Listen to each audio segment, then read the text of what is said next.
এরকম মানুষ থাকলে আমাদের ইন্ডিয়াতে ১০০-তে ১ জন মানুষ পাওয়া মুশকিল।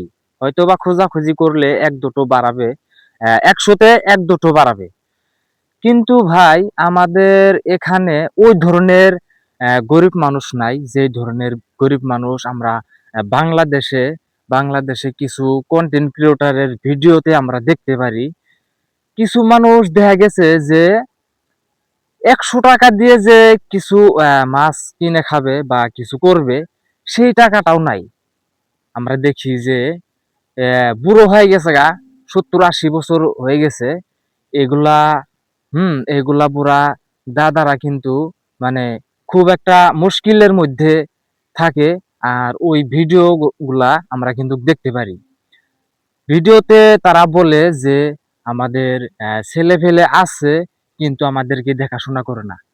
প্রিয় বন্ধুরা, আজকে আমি ইন্ডিয়া থেকে কথাগুলো বলতেছি। এর মানে এই নয় যে আমি বাংলাদেশের কিছু মানুষদেরকে আমি ট্রোল করে কথা বলছি। প্লিজ বন্ধুরা, আমার এই কথাগুলো বাংলাদেশের মানুষরা মাইন্ড করবেন না। আমি ইন্ডিয়া থেকে বলছি, দেখো ভাই, আমরা সবাই দোয়া করি যাতে এরকম গরিব মানুষ যদি থাকে, আমরা তাদের জন্য একটু দোয়া করি।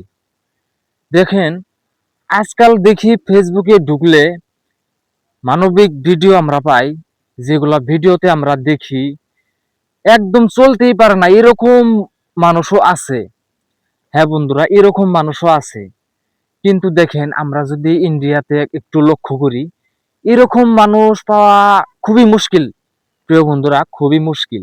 আমি এটাই সবাইকে বলি যে আমরা সবাই ওই মানুষগুলোর জন্য একটু দোয়া করি, আল্লাহর কাছে মোনাজাতে চাই যাতে ওই মানুষগুলা সুস্থ হয়ে ওঠে এবং মানসিকভাবে চলতে পারে, কিছু টাকা যাতে হাতে থাকে, তারা ভালো মন্দ কিনে খাক এবং তারা সুস্থভাবে চলাফেরা করুক, যাতে সবাই আমরা সেই মানুষগুলোর জন্য একটু দোয়া করি।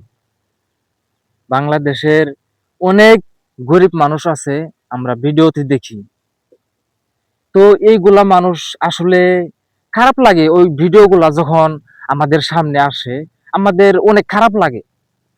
সে সময়ে আমরা চিন্তা করি যে যদি ভিডিওতে কোনো থাকতো বা টাকা পাঠানোর যদি মাধ্যম থাকতো, আমরা অন্তত আমি চিন্তা করি ১০-২০ টাকা যতটুক পারি আর কি অতটুক দিতাম। কিন্তু টাকা দেওয়ার মতো আমাদের মাধ্যম নাই। বাংলাদেশের ভিডিও যেগুলো আছে ওগুলা ভিডিওতে টাকা দেওয়ার কোনো মাধ্যম নাই।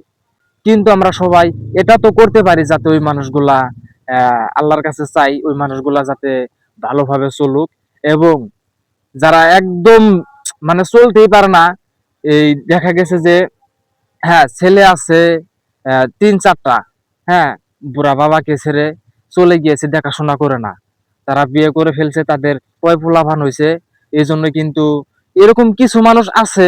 তাই বলে আমি বাংলাদেশের সব ভাইদেরকে আমি বলতেছি না, আসলে কিছু মানুষ আছে, এটা বাস্তবে আমরা যা ভিডিওতে আমরা দেখতে পারি, বাস্তবে না দেখলেও আসলে এটা কতটুক সত্য কতটুক মিথ্যা আমরা জাস্ট ভিডিও দেখি, এটাই আমরা বুঝতে পারি যে অ্যাকচুয়ালি সত্য। তো আমরা সবাই তাদের জন্য দোয়া করি, তারা যেন মানসিকভাবে চলতে পারে এবং তাদের সংসারে, তাদের জীবনে আনাটোনা যাতে দূর হয়ে যায়। আমরা সবাই এটাই দোয়া করি। আর সবাই ভালো থাকবেন। আসসালামু আলাইকুম।